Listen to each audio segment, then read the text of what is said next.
Students last கிளாஸில் T test பார்த்தோம் சரிங்களா. இப்போ வந்து எஃப் டெஸ்ட் பார்க்க போகிறோம் சரிங்க. எஃப் டெஸ்ட்டோட டெஃபினிஷன் ப்ளஸ் அதை பேஸ் பண்ணி ப்ராப்ளம்ஸ் பார்க்கலாம் சரிங்களா. எஃப் டெஸ்ட்னா என்னென்னா to test whether if there is any significant difference between two estimate of population variance. அதாவது என்னென்னா எஃப் டெஸ்ட்னா என்னன்னா ரெண்டு பாப்புலேஷன் வேரியன்ஸ்க்கு இடையில இருக்கிற டிஃப்ரென்ஸை தான் நம்ம டெஸ்ட் பண்ண போகிறோம். அதுதான் வந்து எஃப் டெஸ்ட் சரிங்களா. To test if the two samples have come from the same population. அதாவது இதை எப்படியும் சொல்லலாம்னா to test the two samples have come from the same பாப்புலேஷனும் டெஸ்ட் பண்ணுறது தான் அப்படின்னு சொல்கிறாங்க சரிங்களா. ரெண்டு சாம்பிள் வந்து ஒரே பாப்புலேஷன்லேருந்து வரதையும் வச்சு நம்ம டெஸ்ட் பண்ண போகிறோம். We use F test. In the case, we set up null hypothesis H naught is equal to sigma 1 square is equal to sigma 2 square. அதாவது நம்ம null hypothesis H naught எப்படி எடுத்துட்டோம்னா ரெண்டு பாப்புலேஷன் வேரியன்ஸ் எடுத்துக்கிறோம் இல்லையா, அது வந்து ஈக்குவல்னு சொல்லி வச்சுட்டு தான் நம்ம வந்து இந்த எஃப் டெஸ்ட்டையே நம்ம டெஸ்ட் பண்ணுவோம். அதான் சொல்கிறாங்க பாப்புலேஷன் மீன்ஸ் ஆர் சேம். அதாவது ஒரே பாப்புலேஷன்லேருந்து வந்த ரெண்டு வேரியன்ஸ் வந்து டெஸ்ட் பண்ணுறதுக்கு பேர் தான் எஃப் டெஸ்ட்டு. இது வந்து எப்படி இருக்குன்னா ரெண்டு வேரியன்ஸுமே ஈக்குவலாக இருக்கும்னு சொல்கிறாங்க. இதை எதை பொறுத்து தான் இந்த எஃப் டெஸ்ட் இருக்கும், ஹைச் நாட்டை பொறுத்து தான் இந்த எஃப் டெஸ்ட்டை நம்ம பண்ண போகிறோம்.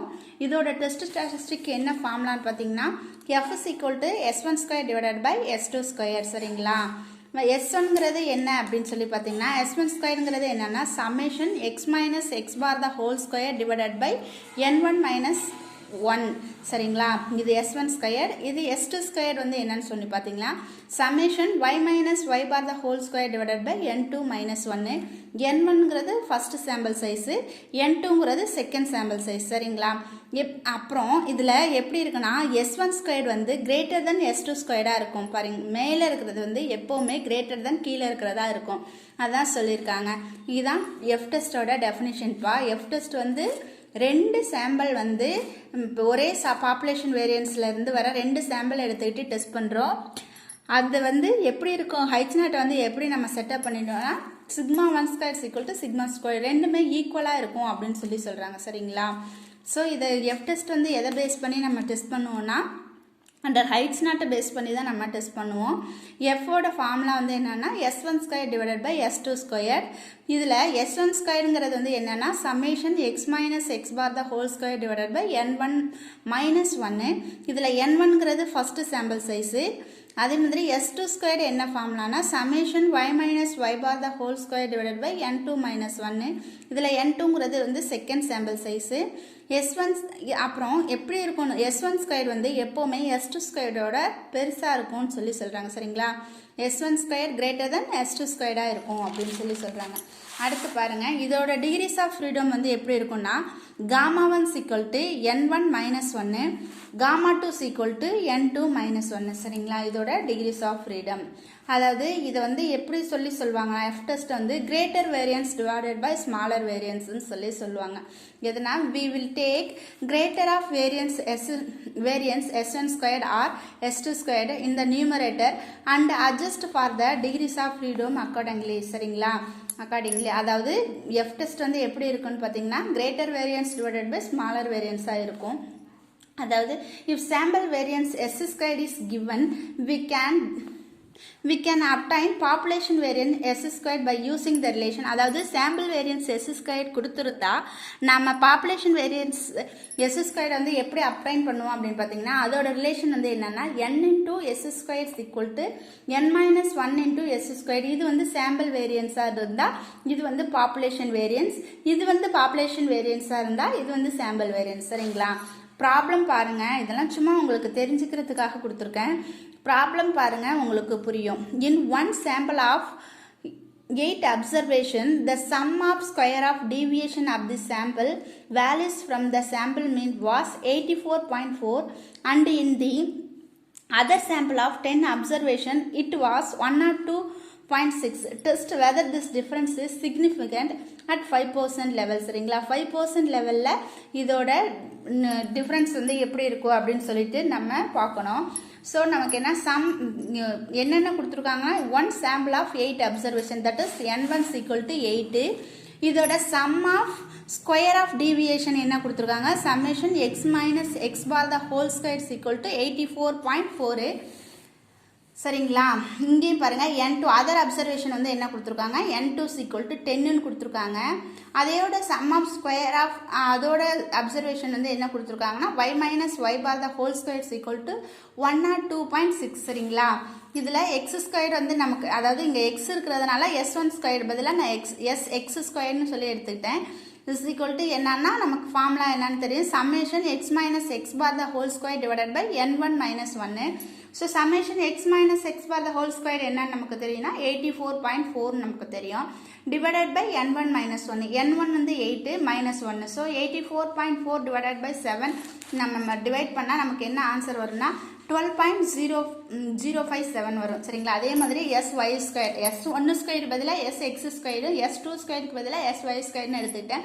நமக்கு sy ஸ்கொயருக்கு என்ன ஃபார்முலானா summation y minus Y bar the whole square divided by n2 minus 1.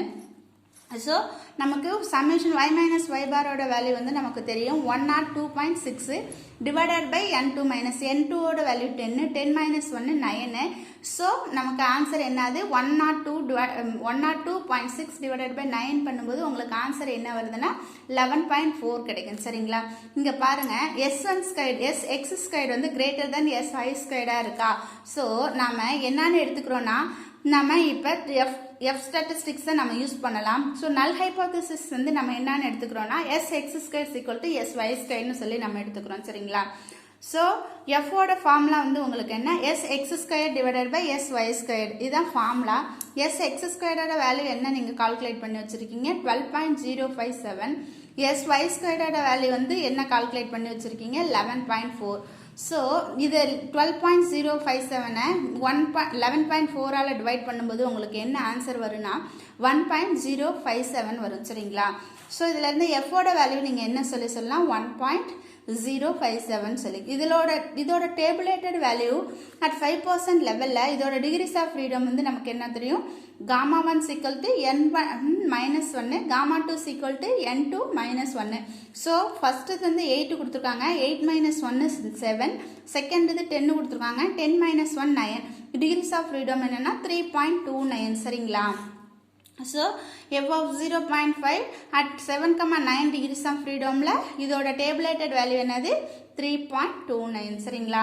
இப்போ பாருங்க கால்குலேட்டட் வேல்யூ ஆஃப் எஃப் வந்து டேபுலேட்டட் வேல்யூ ஆஃப் எஃபோட லெஸ் தெனாக இருக்கா. ஸோ நம்மளோட நல் ஹைப்போதிசிஸ் வந்து நம்ம அக்செப்ட் பண்ணிக்குவோம். So X square equal to sy ஸ்கொயர்னு சொல்லி X square equal to sy ஸ்கொயர்னு சொல்லிடலாம். சரிங்களா. இதான் ப்ராப்ளம் ரொம்ப ஈஸி தான்ப்பா. இதே மாதிரி இன்னும் ஒரு ப்ராப்ளத்தை பாருங்க.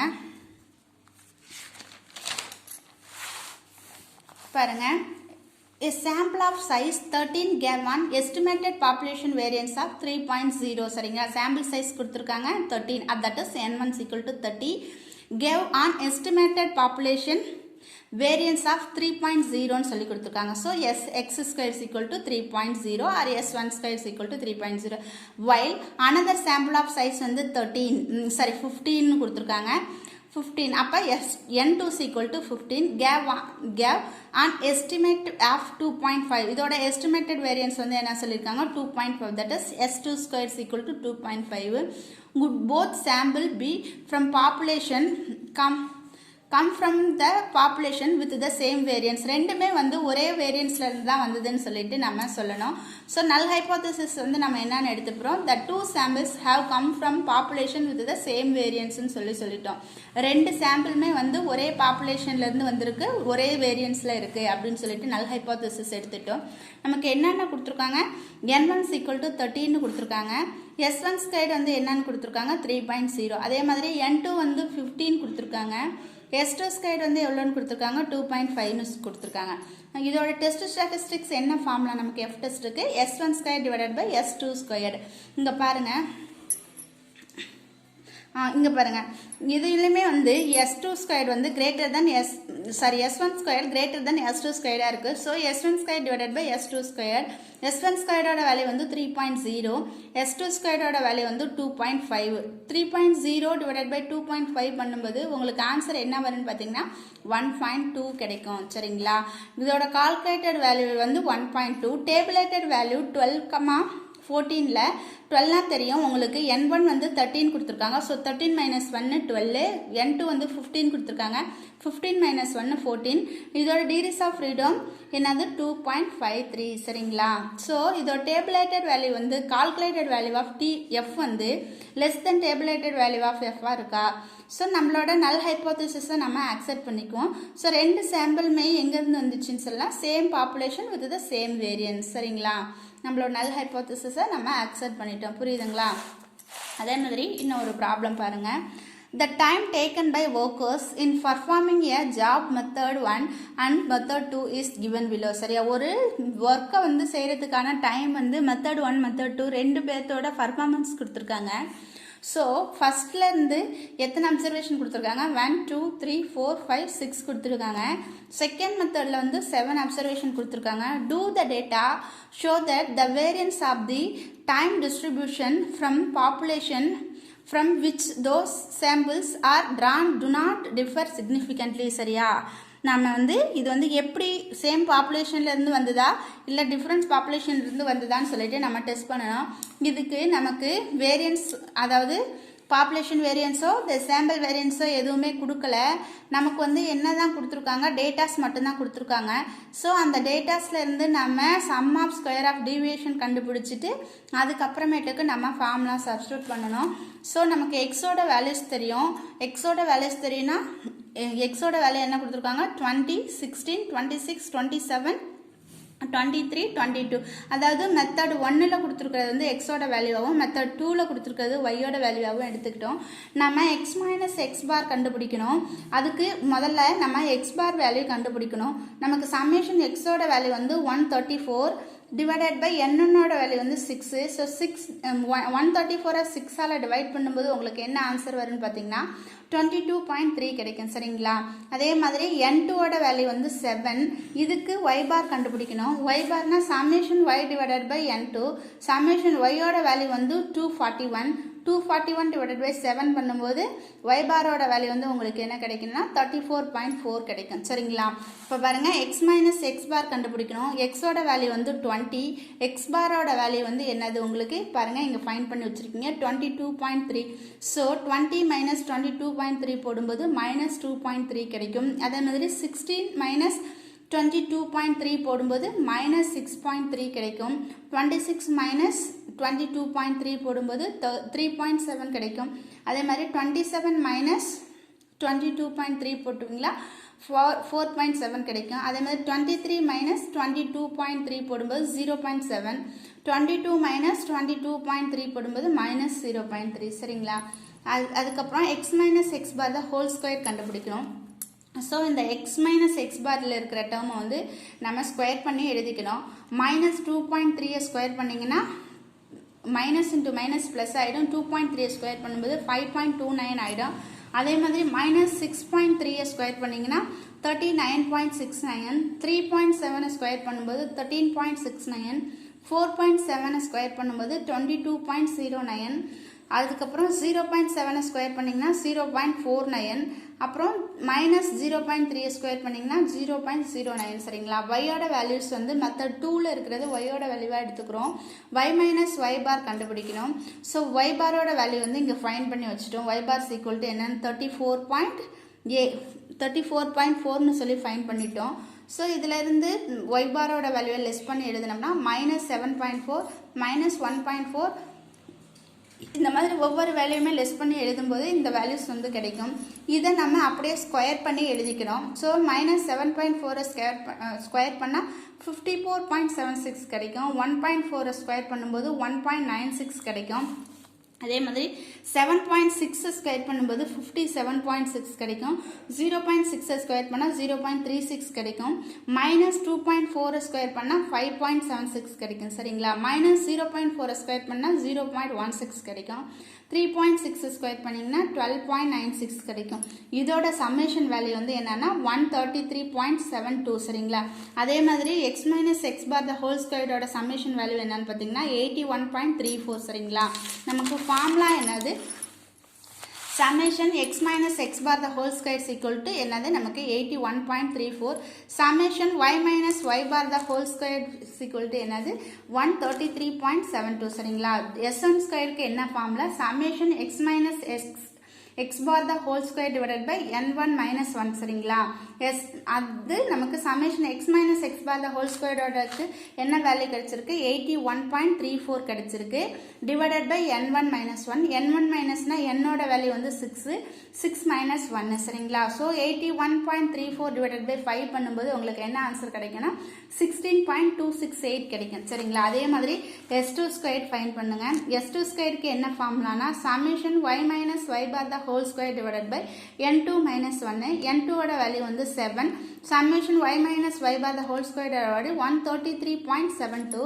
சரிங்களா? 7 minus 1 பண்ணீங்கன்னா 6. so 133.72 6 ஆல டிவைட் பண்ணும்போது உங்களுக்கு என்ன ஆன்சர் வரும்னா 22.29 கிடைக்கும். சரிங்களா? நம்ம null hypothesis வந்து என்னன்னு எடுத்துக்கிறோம்னா there is no significant difference between the variance. சரிங்களா? அதாவது என்ன எடுத்துக்கிறோம்னா ஒரு எந்த டிஃபரன்ஸுமே இல்லை, ரெண்டு சாம்பிளுக்கு இடையில எந்த டிஃபரன்ஸும் இல்லை அப்படின்னு சொல்லிட்டு நம்ம null hypothesis எடுத்துக்கிறோம்.